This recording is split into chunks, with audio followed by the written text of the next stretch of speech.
All right. So what's your guys' names? Mine is Nancy. And I'm Chuck. All right. How long have you guys been full-timing? About 11 years. 11 years. Yep. And you guys right now are in a Class A? Yep. A very nice, nice Class A. How long is this? 37 foot. Yeah, it's gorgeous. Thank you. So what made you guys want to full-time? We want to travel and see the country. I feel ya. So what kind of conversations did you guys have to have about doing this? Were there any issues between you guys, or you both were like, let's do it? We were at the point in our lives, we're both semi-retired. So we were at a point in our lives, our parents have passed away, our kids are grown, and we've worked really hard all our life, and we wanted to see the country. So a way to do that economically was to work camp.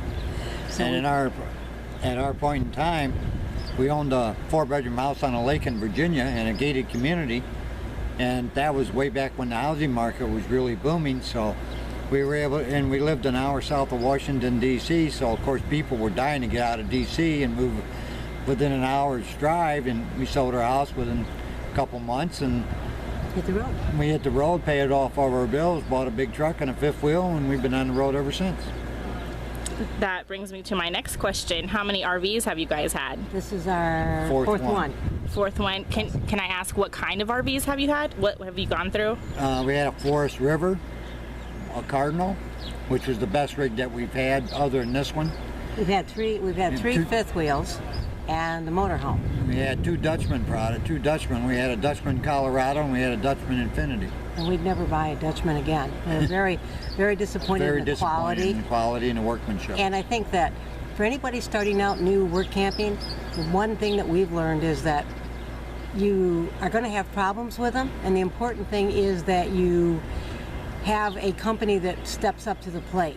I will say that I don't care whether you buy $1 million Prevost or you buy a $15,000 travel trailer. You need to know that whoever made the product is going to stand behind it. And that's why we have the Allegro. They'll stand behind it, where Dutchmen won't. It's discouraging. But I think we were at a point, the two of us together, where we were just, we strongly believe that you're where you're meant to be in life. And as a family with little kids or grown-up kids or whatever, you're where you're supposed to be. And this is a great way to see the country. Work campers and people who travel are awesome. They're friendly, they're helpful, they're willing to do anything you ask. And when we started out, we were naive and didn't know a lot. Yet we met some work campers that we're still friends with who were older and said, no, you do this and you do this. So it's a learning process like anything in life. And I've looked on the internet a lot. I've asked questions. I've read a lot. And Tiffin is one of the best companies around as far as their warranties and their quality of their coaches and everything else. I think the important thing is if you're going to start work camping or buying a rig, we spent a lot of time when we started out. Did we want to be in debt when we went out? Did we want to go out free and decide if we wanted to do it? The most important thing anybody has to ask themselves is, there's advantages to the fifth wheel and the travel trailer, which you probably know, which is the fact that if something happens to your truck or if something happens to your fifth wheel, you've still got a truck. Here, if something happens to our motorhome, that's our home, and it's a disadvantage. It's very expensive to repair. Space-wise, your fifth wheels are bigger space-wise because you look at the rig next to us, and that whole nose is... we had a 39-foot fifth wheel, and that had more room. We could have had a family of 6 in that thing and been without it. Mm-hmm. Motorhomes don't do that. Right. Yeah. Unless you buy a 45-footer. Yeah. It's like a home on wheels. Heck yeah. What kind of issues did you guys had when you first started? Because you said that you guys were a bit naive. So we're just starting out ourselves. So what kind of problems have you guys come across? Well, we had our first rig was a Forest River Cardinal, and we picked it up in Virginia, drove it to New York, put all of our stuff in it that we decided we were going to take with us. The rest of the stuff we sold at flea markets and stuff, gave to the kids, whatever. And then from New York, we drove all the way down to Texas, and we got down to a place called Leisure Resorts. It's over in Fentress, Texas, right on the San Marcos River. And we started to put our landing gear down, and the landing gear went about halfway down in the front landing gear, and they stopped, and they wouldn't go any farther. Then I tried to put them back up, and they wouldn't go up. And what we found, and so we went up to the office, and the manager told us to call this company named Country RV, which was down in Seguin, Texas. So we called them, and and the next day a guy come out and looked at it, and he said they dropped it. And I said, what are you talking about? He said, well, at the RV dealerships, when they move fifth wheels around, they use a high-low, and they don't put the landing gear up. And what they did was they moved it around, and he said what they must have done is they must have just dropped it real hard, and it came down on the front landing gear, and it jammed it up into the gears and everything, and screwed it all up. So he called Forest River. It was under warranty. And about a week later, he called us up and said, can you bring the rig down for a day? And I said, sure. So we took it down a week later. He had all the parts. He had checked out the whole rig. Forest River sent down the whole thing. They replaced everything in the landing gear, the motor, the landing gear, the gears, everything. They replaced everything in one day for us. And that was the only other problem we had with the fifth wheels, and that was with Infinity. The Colorado was literally falling apart. We took it up to Goshen, Indiana, and they had it for a week, and the manager of the warranty department there come out and said, you know, if you guys could stay another week, that would be great, because, you know, I'd really love to go through this thing from front to back. I said, no, we can't afford to do that. He said, well, if you have any problems, give me a call and I'll see what I can do for you, you know? I think one of the important things that when you're starting out work camping is decide, one, anybody you talk to, and we have friends that have done it way longer than us, I think you're naive about what you need and what you don't need. You'll find as you go along that there's a lot of stuff that you can get rid of. Don't pack everything that you really think you're going to need, because you don't. We spent months looking at rigs, and I think the important thing is to find people that have done it and ask them. Yeah. What were the hardships? Things you don't think about maybe is that when you work and travel, particularly if you have younger children, where are you going to find a doctor? If you have a pet, where are you going to find a vet? Now, who's going to do your hair? Who's going to be your doctor? Yeah, where's a good hospital in the area? All that stuff is stuff that you don't think about when you get in the road. So you want to build a network of people that are your friends that travel and can kind of assist you. The biggest plus, though, is that majority of the work campers are people that do what we do, that travel. They're awesome. They're believe it or not, older than we are, yeah. And they really want to give you advice. So I think, you know, don't ever be afraid to ask someone, so what do you think? How do you like your rig? How did you take care of this? You know, it's like your gray tanks and your black tanks, and when do you jump them and dump them, and should you leave them open, and what do you like about your rig and what you don't? It's like buying a house, you know the neighborhood you're going into. Yeah, we use Verizon for our cell phone service. We also use it for our internet. That's an important thing. Every campground says they have Wi-Fi, and they have wonderful Wi-Fi. Yeah, I've learned that. It's a figment of the imagination. So really look at what you need the Wi-Fi for, and if it's critical for your business or something, then go to get your own Wi-Fi and take it with you. We've been at top of the line, five-star resorts, and their Wi-Fi isn't any better than here. It's just part of the trend. Yeah. We use a MiFi system with Verizon, and we're grandfathered in. We've been with Verizon for years, and so we get unlimited internet access. And we're only 3G, but it works, you know. And we pay all of our bills online and everything else. We use Escapee's mail service out of Livingston, Texas. And that works really, really good. I can call them up and tell them I'm looking for a particular a piece of mail from a particular company. They'll go check my mailbox, and if it's in there, I can have them overnight it to me the very next day. That's an important thing too, is having getting your mail. A address. You can't have a PO box. So Escapees, there's places in South Dakota and so on that will supply that to you for a yearly fee, and that's important that you have that as well. But it's something. It's like anything in life that you do, it's important that you do, whatever you do it together. It's a team effort. It's a family effort.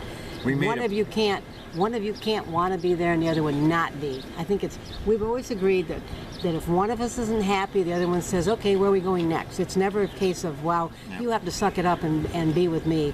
It's important. Life's a journey, and you got to do it together. We made a pact when we first started doing this that no matter what the situation, no matter what the job, no matter how much money or whatever else, if one of us came to the other one and said, you know what, I really don't want to be here anymore, or it's time that we move on, and then the other person would say, okay, let's call it a divot. We'll be out of here tomorrow. And that's the agreement we made, and we stand by it 100%. if you're working and traveling, the other thing I think that we've learned is that not all people are direct about what they tell you is going to be at the end of the rainbow. Not all parks are what they say they are. Not all managers are what they say they are. Not all jobs are what they say Again, they are. it goes back to asking people. There's a lot of people out there that have done it. So, really investigate, talk to other people. The important thing is to us is where we are, not necessarily where we're working. I totally agree. And You answered so many questions I had already. never put all your eggs in one basket. Yeah. Always have a backup plan no matter what. Yeah.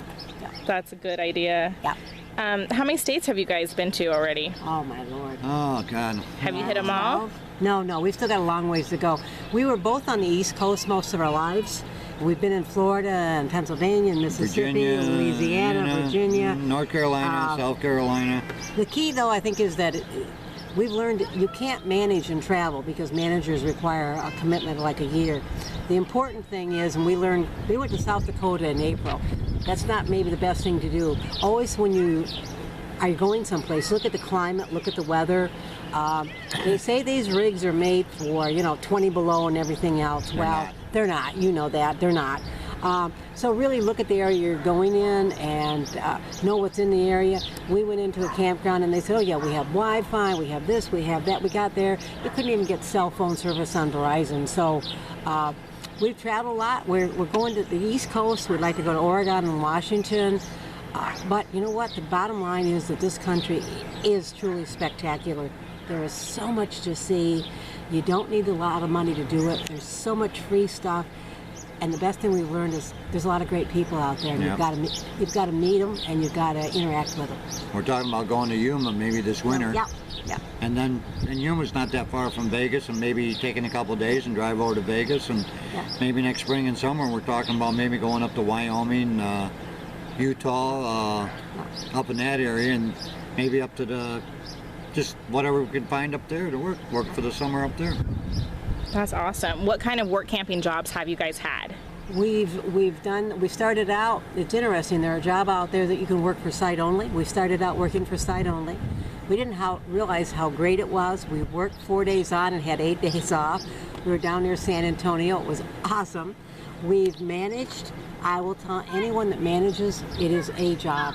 Just like a manager at a Dairy 24/7. Queen or a business, it's a 24/7 position. There's a lot of rewards to it. There's a lot of challenges to it. Now sometimes we work for site only. What we suggest to people is to get older and can do it. We take a couple months off. We travel, maybe work for site, which is a couple days a week, or don't work at all, and then hit it again and go so many months and then take a break. Yeah. Gives you a chance to see the country. Most RV parks and most companies you work for are really good about having you, like here in the wintertime, work for site only. I would suggest to people that they look for other than RV parks. We have had friends who worked at Lake Mead, took the boats in and out. We've had a friend who was Santa Claus. We've had another friend who was a cowboy in a western town.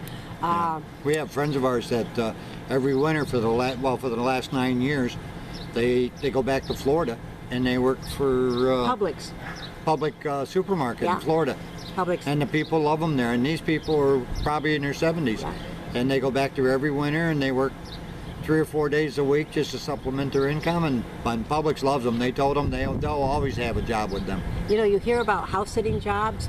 We've looked at a couple jobs that weren't at the right time for us, but there are a lot of people that go away for a month or two. They want somebody to come in and watch their animals. And they have a full hookup site. Look at every avenue. Get your resume out there. Get your information out there. I think the important thing is don't be discouraged or don't disregard any job. Always look at it and it's fit the job to you and your point in your life and your family's point in life. If you do that, you'll be happy at it. And there's so many websites out there now for Oh, my Lord. for full-time RVers. You can find jobs anywhere.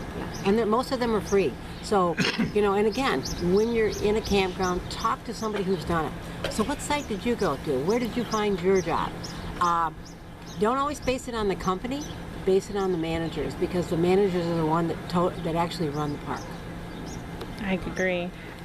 Figure out what you're worth. Yeah. What your hourly worth is. We've been at parks where they want to pay a minimum wage, and they want you to go out there and dig ditches and for sewer lines and put power lines in and practically rebuild the park for minimum wage, and that's kind of crazy. You know, if you're gonna escort vehicles and mow the lawn and trim a little bit and stuff like that, that's one thing. But when you rebuild a park for minimum wage, that's not a good deal. I agree. How long do you guys plan on doing this? As long as we can. Till we have to hang up the keys? Yeah. Do you guys have any plans for after you guys have to hang up the keys? No. Somewhere down the road, we'll find a spot. Yeah.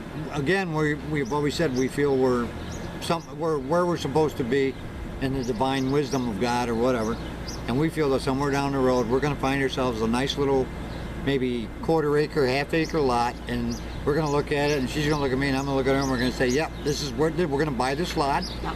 and we're going to park our rig, and this will be our permanent home. When we get ready to retire, we'll come back on this lot, we'll set it all up, and this is where we'll be. What does your family think? We're gypsies. We're gypsies. His mom, before she passed away, she'd call us her gypsies. It's hard at times. When his mom was alive, my parents had both passed away before we started out. We have grandchildren, and I have a son in New York. The important thing is it's true what they say. It's not the amount of time, it's the quality. So one way or the other this year we're going to meet up with him either in New York or he's going to come out our way. We talk on the phone all the time. We Skype. It's just that you continue to have the contact. Would they like us to be there around them 24/7? They say they would, but we went home in '09, and you know what? Your kids all have lives, and they're very involved with their children and their grandchildren, and it's difficult to get it all in. The important thing is that as you get later in life, you suddenly say, you know, I've raised my family, this is my time to just go and have fun. So Yep. It's a balancing act like anything in life, but they're good with it. And as I said, we talk to them once a week, and they see us and we see them. And the neat thing with his mother was that she was at the point where she couldn't travel, and so she lived vicariously through us. We sent her pictures, we talked to her. She just loved what we did because it gave her a sense of the world she'd never see. Yeah. That is so cool. And one thing that I think that might be of interest to people, we owned a house, and one of the things we talked about was keeping the house. Yep. And going on the road and renting the house out. And we decided that because we didn't have anybody that could actually watch our house and who could actually mow the lawn and make sure the bills were paid and so on and so forth while we were gone, we decided at that point in time that no, we're going to sell the house. So that's what we did. We sold the house. A lot of people that think about going full time, they have to have a permanent place. They have to have a home somewhere other than living in a fifth wheel. And that's, a lot of people have a hard time doing that. They cannot give up their home, per se, that they've lived in for 20 years and buy a motorhome or a fifth wheel or a travel trailer and go on the road and leave it all behind. There are people that, the other thing too I think you should do is if you think you want to do it, then what you should do is buy a smaller rig or a tent or something and go do it for a short time.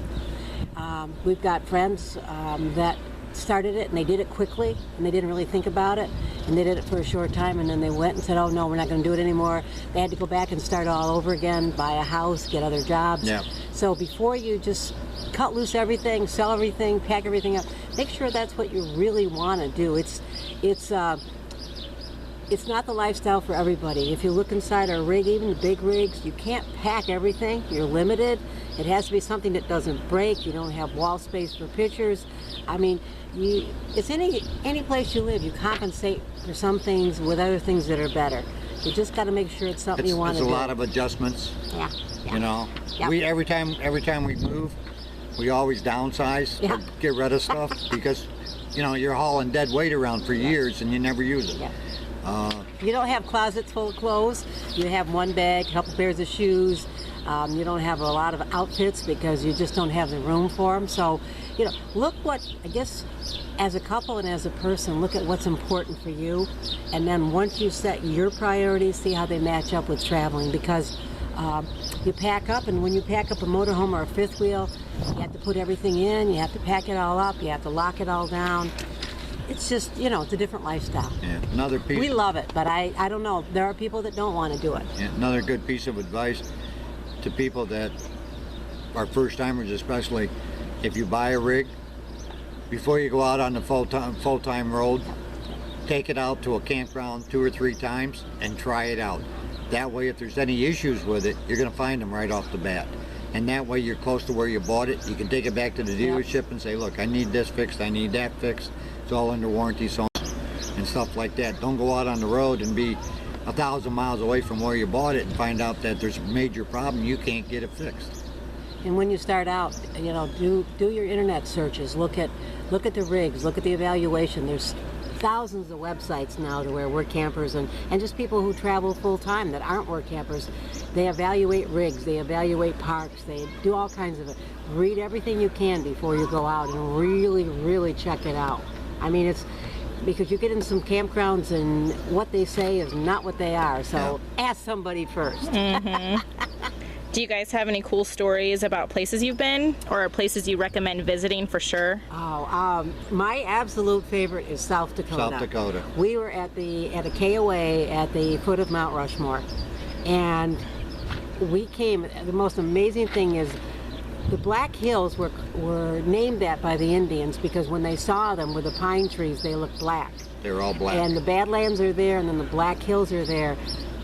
And if you have any love of country, the Black Hills are spectacular. We went to Custer State Park. The buffaloes, and it's Buffalo are just, you can roll your window down and reach out and pet them. It's just, we didn't do that, but you could. It makes you appreciate the country the way it is. We're from New York, and New York is, each area, I guess, the important thing that when you go into an area, you find the locals. You go to the local restaurants, you talk to the locals about what's there. Wisconsin, I never realized that Wisconsin has a huge cranberry section.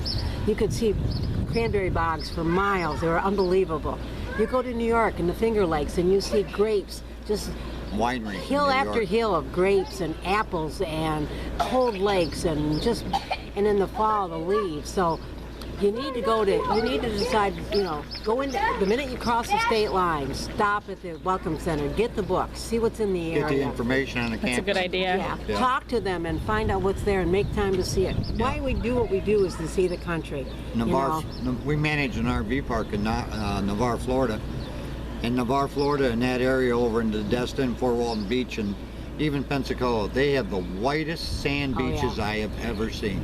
Yeah. The beaches are beautiful in Florida.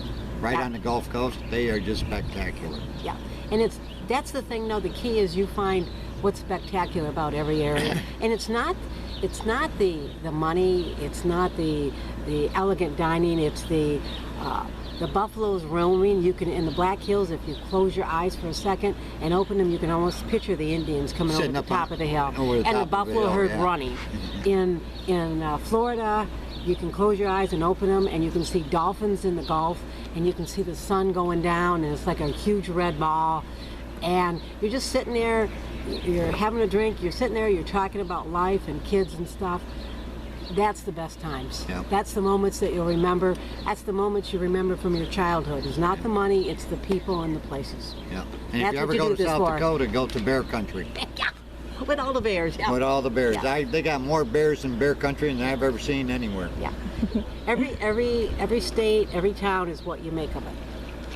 Gotcha. And my last question is, do you guys have any other advice for people who are thinking about this or people who are just starting out? You guys already gave lots of good advice. So I think if you're just starting out, I still write in a diary. I write in a book. I have a friend that does that. And what you write about is your thoughts on the time and the adventure. I think the important thing that we've stressed is make sure that the family that wants to do it, that you all got to be committed to it, that you all recognize the lifestyle change it is, and then from the minute you start, really decide, you know, companies have a plan. They have a 1-year plan, they have a 5-year plan, they have an ultimate long-term goal. We have that. I think that every family needs to have that. Where do you want to be in a year? Yeah. Once a guy told me something that I think is very important, which is view yourself as a company. You and your husband, your mate, whatever, your family, you're a company. What makes you successful as a company? Make that your top priority.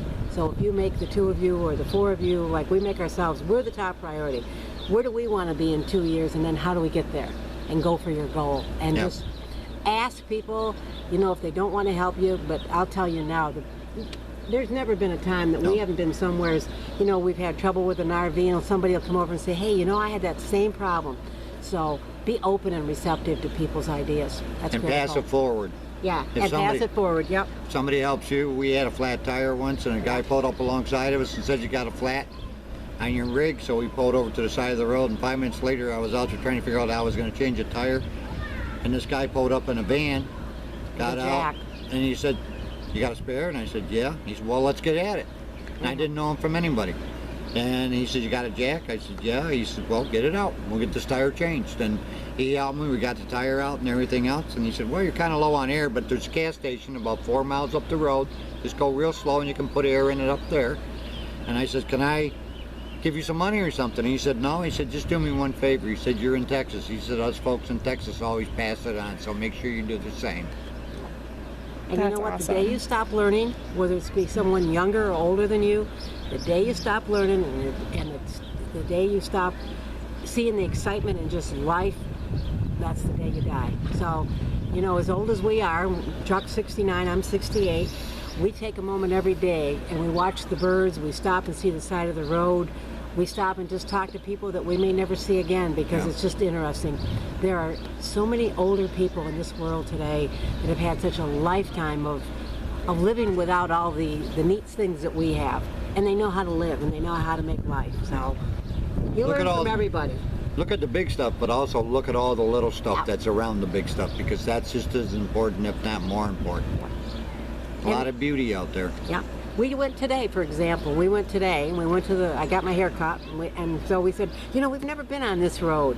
And so we just, not expensive, just a little gas in our little car, but we found a different road and you stop and you say, hey, did you see that? Did you see? You know, we love animals, so we're always looking at animals. That's the fun of what we do. It makes it all worthwhile, I think. Gosh, guys, this was a really, really good interview. I think you guys gave awesome advice. I so appreciate you guys doing this. Not a problem. And Not a your problem. experience and wisdom will be passed on. Hopefully lots of people will watch this and get a lot from it. So I really appreciate you guys sharing your wisdom with No problem. the Not a viewers. Not a So problem. Glad to do it. thank you. Have fun. It really is fun.